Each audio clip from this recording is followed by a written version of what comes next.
Chances are you've thrown these things in the trash without even knowing it. But if you use them like this, they'll spawn an electric arc, hot enough to melt any metal known to man and even turn rocks into lava.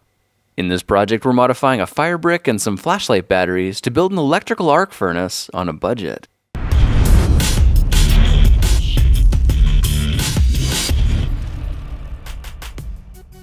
Let's start this project with a heavy-duty lantern battery and this aluminosilicate refractory brick. The brick is 3 inches tall, 4.5 inches wide, and 9 inches long. Let's get to work making the furnace by measuring lengthwise and marking it 3 inches, 4.5 inches, and 6 inches. This is where it needs to be cut, so it's a good idea to draw perpendicular lines with something like a combination square to make it as accurate as possible. Now get a mask ready, because according to the safety sheet, silica dust is something you really don't want getting into your lungs. These refractory bricks are extremely lightweight and full of air bubbles, which is why they're so great at insulating heat. But it also means we won't need any fancy tools to cut them. A simple wood saw is all you need because the bricks are so soft. In reality, you could probably carve them out with kitchen utensils if you really needed to. I put a couple of bricks under the edges to help channel the dust and prevent the blade from scratching the table when it cut through. Okay, the 3 lines are cut and you can see they separate the brick into 4 pieces. I designed it this way so that one fire brick will make 2 furnaces, effectively cutting the cost in half as well. Let's move on to carving out the reaction chamber and giving the furnace some special features. I'm using a 3/8 inch drill bit and a 2-inch Forstner bit I got at my local hardware store. The Forstner bit makes it easy to target the exact center of the brick and doesn't take much of an effort to begin chewing away at the refractory material. Drilling too fast could rip the brick apart, so let's take it slow and steady until the hole's around 2 inches deep, which should leave a 1-inch base of insulation at the bottom. Clean out the dust and you'll see we've got a nice little chamber for our reactions to take place. Now let's turn the brick on its side and use a 3/8 inch drill bit to burrow down near the top. When it penetrates into the chamber, keep going straight down into the other side, and when it pops out the bottom, gently push the bit outward to break through the wall, exposing the holes. Let's do the same thing with the front end of the furnace, except this time we're not going to go through the other side. We'll need to modify this hole by drilling inward at about a 45-degree angle until the tip of the bit meets the bottom of the chamber. If we carefully work the bit upward until it breaks loose and clean up the edges a bit, the bottom half of the furnace is finished and looks awesome. The holes on the sides are for the electrodes, and this last one has a dual purpose, for watching the reaction and pouring molten metals. Now the 2 smaller pieces are the lids for the furnace and should only need a very small modification. 2 3/8 inch holes drilled 1 inch from the ends and 3/4 of an inch from the sides to form a place where we can safely store the electrodes when they're glowing orange and too hot to put anywhere else. Speaking of electrodes, we're going to need carbon rods like these to strike the arc because they're the only things that'll handle the extreme temperatures. I went to a local supercenter and picked up a 2-pack of 6-volt lantern batteries for under $5. These ones are the heavy-duty kind, and don't worry if they're new or used because completely dead batteries will work just as well. Now we need to crack open the container, and my tool of choice for doing that is a pair of wire cutters. If we break the lid off the top and cut the 2 wires holding it on, we've got easy access to the 4 battery cells inside. Go ahead and snip the wires connecting the cells together, then pinch the caps in the center and gently pry them upward. With a little bit of effort, they should pop right out of the casing, and just like that, you've got a carbon electrode ready to go. But that's not all. These batteries have all kinds of fun things hiding inside. The casings on these cells are made of zinc, and they're packed with manganese dioxide. So use something like a screwdriver to scrape around the inside, pulling all that crumbly gunk out. The manganese dioxide could be saved for other experiments, but in this project we're just interested in the carbon rods and the zinc casings. And I'm really excited because we just scavenged 8 of them.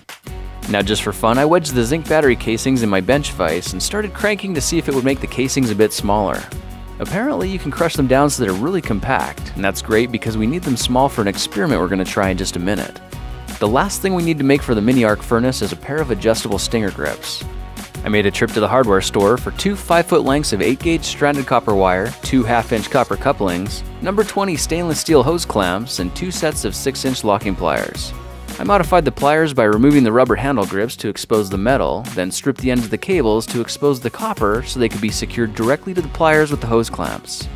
Now if you put the copper couplings on the other ends of the cables and hammer them flat or clamp them with a bench vise, they make little copper lugs you can hook up to an arc welder for power, like this homemade version I put together with microwave parts. You might remember that project where we center tapped the 2 transformers so it could power the arc furnace on 120 volts AC. However, it works much better on 240 volts, so let's just leave it as is. Now since the electrode grips are adjustable, they can be set to bite perfectly onto any size carbon rod we need and hold them firmly in place. But there is something you need to know about these scavenged rods before you use them.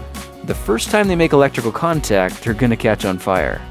There's some kind of wax in the rods that bursts into flames as soon as they touch, and it'll take anywhere from 20 to 30 seconds to burn it all out.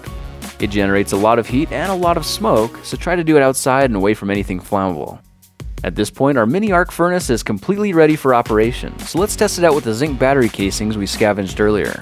With one casing in the chamber, let's go ahead and set the lid in place, then power up the arc welder so the electrodes are charged and ready for action.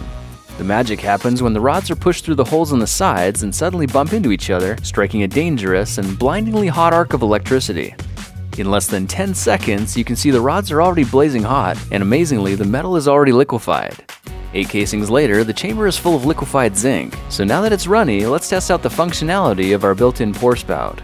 This is how easy it is to transfer molten metal from the mini arc furnace into makeshift ingot molds.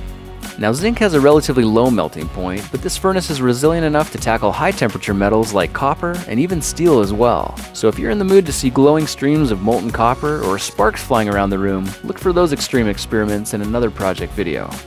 Alright, our zinc muffin is hardened, so let's knock it out of the muffin tray with a screwdriver, then dip it into a bowl of water to quickly cool it the rest of the way. The result is a beautiful chunk of solid zinc to add to our homemade metal collection. As a word of caution, if you breathe in any of the zinc oxide fumes when melting zinc, there's a small chance of catching metal fume fever. So if you're recycling zinc yourself, be sure to wear a respirator or do your experiments outside to reduce the risk.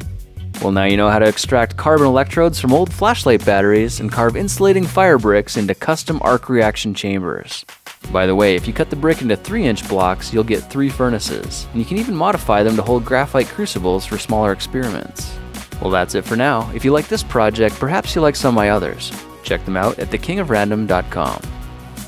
Hey guys, thanks for watching. This has been one of my favorite projects so far, and I'd love to hear whether you liked it as well, so leave me a message in the comments. If you want to check out some of my other project videos, I recommend the ones over here on the side, and if you haven't already, please subscribe because I put out a new video every 5 days. Now, some of you have told me you're not getting notified of my new releases, so I'm going to show you how to fix that right now, but you have to be on a computer to do it. Look under this video for the subscribe button. If you're not subscribed, the button will be red, so click to subscribe, then look for a little gear icon next to it. Click the gear icon and check the 2 boxes that say send me updates and show only uploads in feed. If you're lucky enough to have a menu option, change it from occasionally to always and then click save and you're done. That's how to do it. So take 10 seconds right now to update your settings on my videos and you'll never miss an upload again. Thanks again for joining me in this project and I'll see you in the next video. Talk to you then.